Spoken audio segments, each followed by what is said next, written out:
Okay, dynamics of circular motion. Dynamics of circular motion.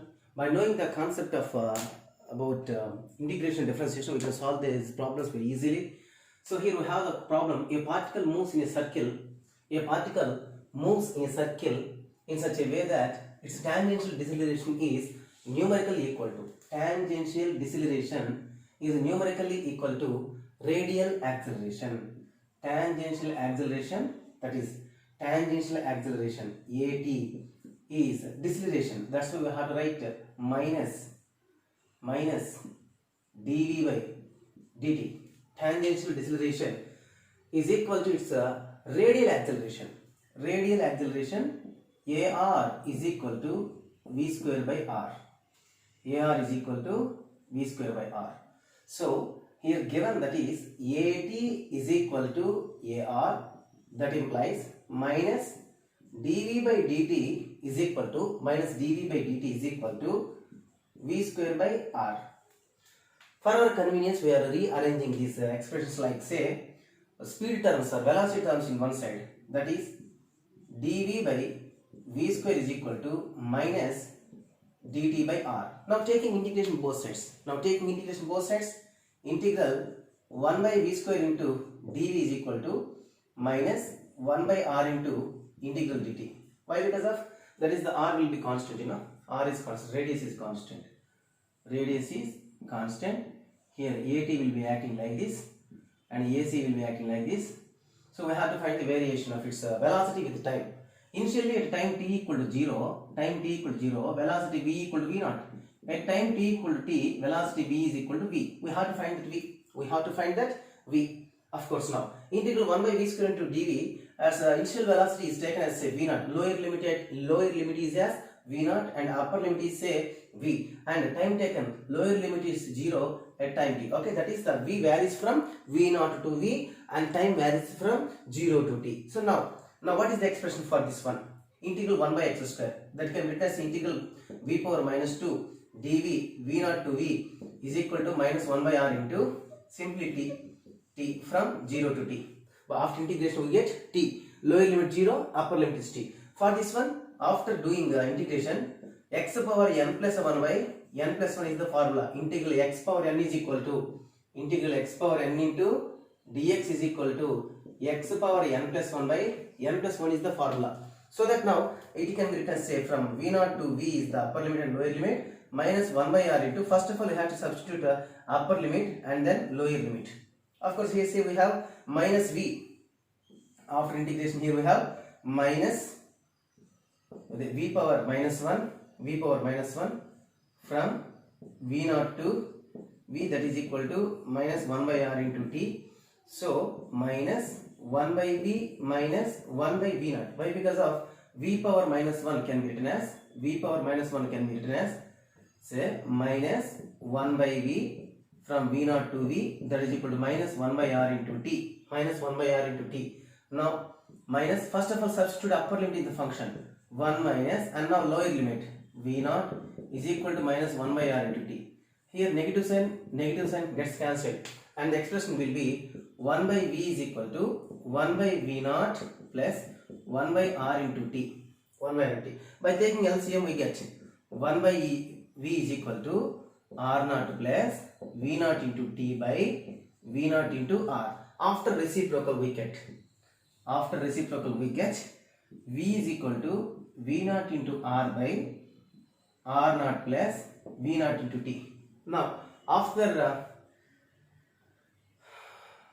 this is simply r only.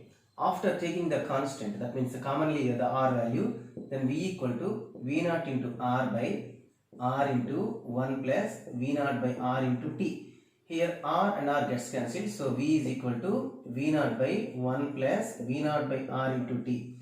As here we have no r terms, that's why we are dividing with r. Then only we can write commonly the r. Okay. Now the expression will be v equal to v naught by 1 plus v naught by r into t is the answer present in the options. Okay.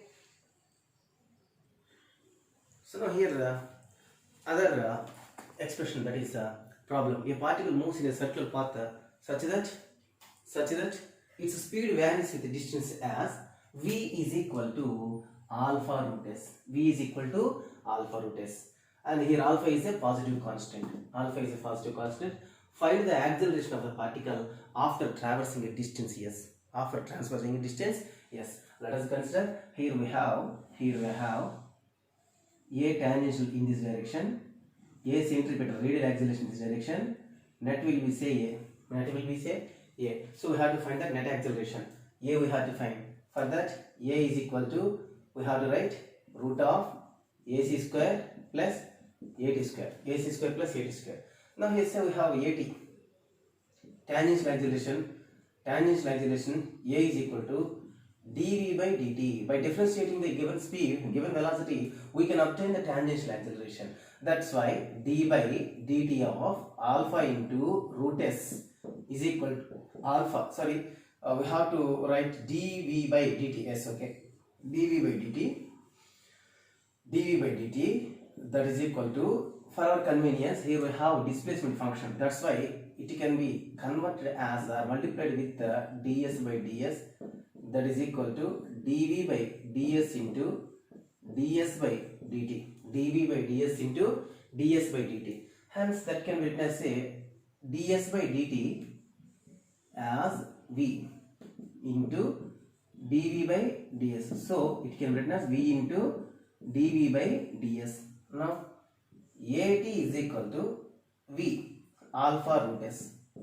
v alpha root s into d by ds of alpha root s.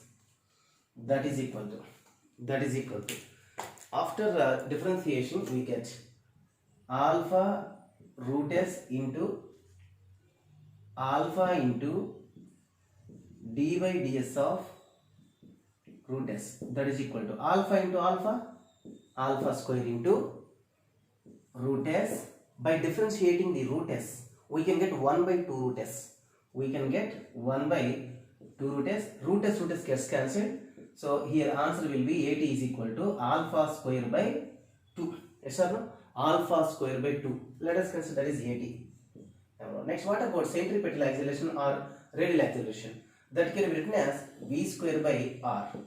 v square by r. That is equal to, what about the v square here? V is given alpha root s. Alpha root s by r. That is equal to alpha square into s by r. That is expression number 2. Here we have the expression number 1. That is AC as well as that is AT. Okay, fine. Now we can substituting in this expression say A net acceleration is equal to root of alpha square by 2 whole square plus alpha square s by r whole square. That is equal to alpha square whole square. By keeping out, we can get the expression say alpha square into root of 1 by 4 plus s square by r square. S square by r square will be the expression.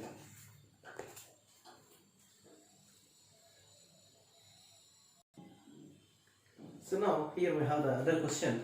A car is moving with a speed of 30 meters per second. Speed of 30 meters per second square. Sorry, 30 meters per second on a circular path of radius 500 meters. Here is we have provided the speed v as well as radius r.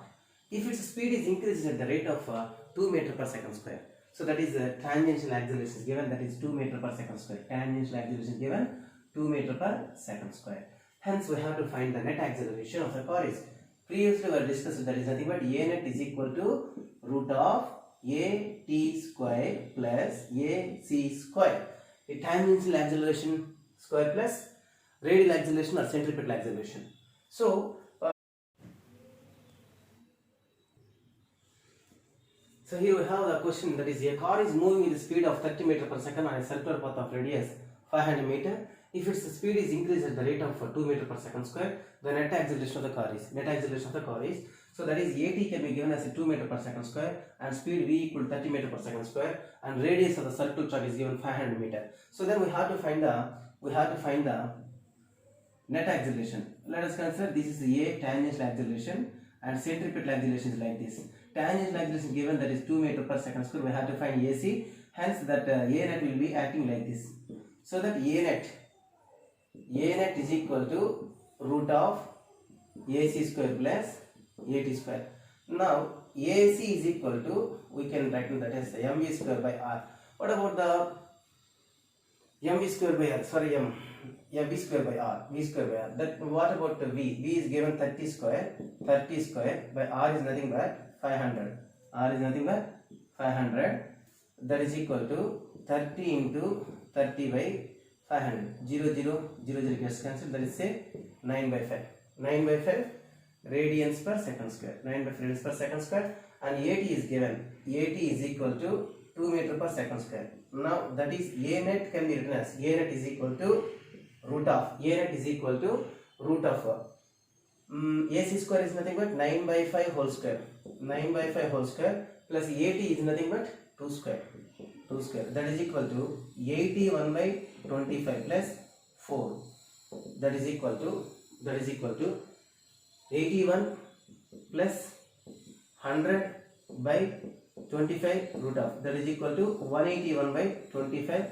Its value is approximately 2.7 meter per second square. 2.7 meter per second square.